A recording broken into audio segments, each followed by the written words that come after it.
দেখো সবাই কি বলছে যে পুকুরের অভ্যন্তরে কোনো বিন্দুতে পানির চাপ কোনটির ওপর নির্ভর করে কিন্তু না। ঠিক আছে, এই নাটার দিকে একটু খেয়াল করবা।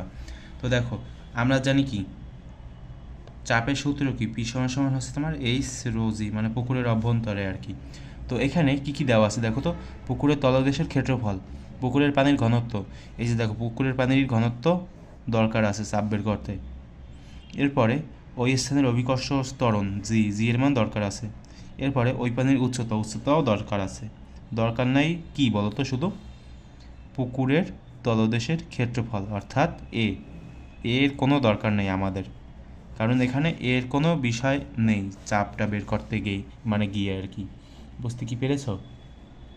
যদি এখানে থাকতো, মনে করো এই যে এইচ রো জি, এখানে যদি একটা এস যদি থাকতো, মনে করো এখানে তো আর থাকবে না, তো যদি থাকতো তাহলে কিন্তু আমরা এটাকে টিক চিহ্ন দিতে পারতাম না।